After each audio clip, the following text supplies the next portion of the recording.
Here's what's hard to admit. This wasn't done to us. We did this. We pushed productivity. We chased progress. You'll be totally free. Don't you want to be free? Yes. So, you ready? We worked and worked and worked to improve everything. So where else was this supposed to go? This moment was always coming, and we are the ones alive to face it. So, you ready? When I was younger, my brothers and I spent hours outside, building forts and hideouts.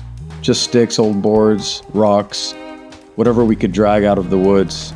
They weren't good, they weren't strong. Most of the time they fell apart, but we didn't care.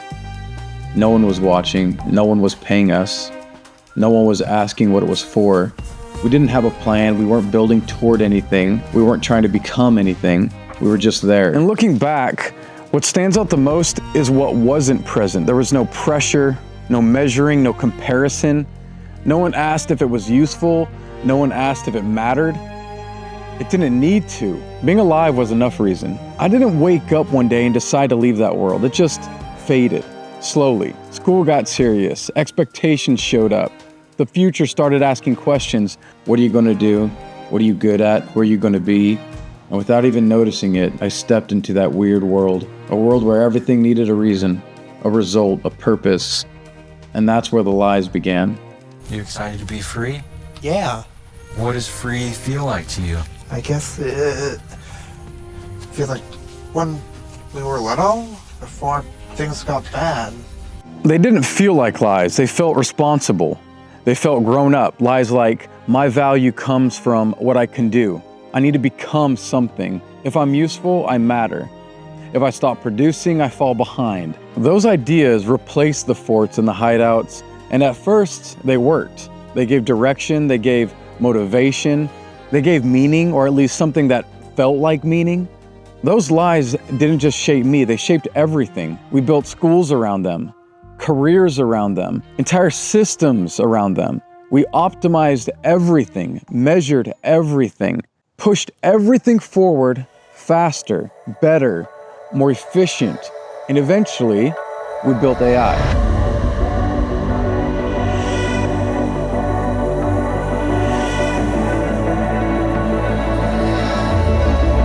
I was excited to be alive at the same time as this technology, but that feeling didn't last. The more I used it, the heavier something felt. Not because AI was bad, but because it was too good. It could do things I believed defined me. And suddenly, the lies I had been living in were standing right in front of me. If AI can do this better than me, what was I doing this whole time? If a machine can replace my output, where does that leave me? AI did not steal our purpose, it exposed it. It showed us that we placed our meaning on things that were never meant to carry it. We are not our jobs, we are not our talents, we are not our output, we are not the art we create. Those things are tools, good tools, necessary tools, but they were never meant to tell us who we are.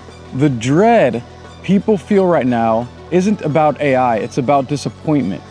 It's about suddenly realizing the thing we thought would fulfill us never will. It's like climbing a ladder your whole life, only to realize it was leaning against the wrong wall. AI didn't remove meaning from life, it removed a false promise. Some people think AI means no one will work anymore. That's not the real danger. The real danger is emptiness. Work gives structure, not identity. If this can all be replaced, does it still matter? That question will crush you if your meaning was built on being needed. And this is where something recently changed for me. The deepest satisfaction in my life does not come from productivity. It does not come from output. It doesn't come from usefulness.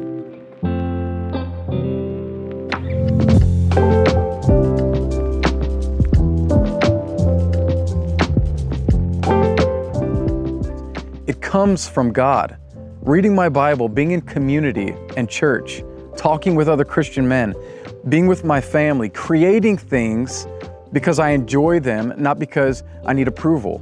These things don't compete with AI because they don't depend on performance. They depend on relationships. You can chase meaning through work, through art, through success. But when you're not paid anymore, when people stop praising you, when AI replaces the need for you, something breaks. AI isn't the enemy. AI is the mirror, and it's asking a question we avoided for a very long time. If you are not what you produce, who are you? When I think back to those forts in the woods, it wasn't the forts themselves that gave meaning. It wasn't the lack of responsibility.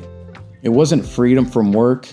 It wasn't childhood innocence. That's not what made it full. What made it full was that I was living as I was created to live. I was moving, creating, exploring, not to prove anything, not to earn anything, not to become anything. I was alive because God gave me breath. I was creating because I was made in His image. That's what we forgot. We didn't lose meaning because AI showed up. We lost meaning when we poured our identity into our work instead of into Christ. We can still work, we should still create, we should still build, but we don't do it to be somebody, we do it because we already are somebody. Our identity isn't in what we produce. It isn't in what we accomplish. It isn't in what replaces us. Our identity is in Jesus. AI can replace output. It cannot replace sonship. It cannot replace being made in the image of God. It cannot replace the breath He put in us. And when our identity is rooted there, we are free to work without being consumed by it, free to create without needing approval, free to live without fear of being replaced. That's not the end of meaning. That's the return to it.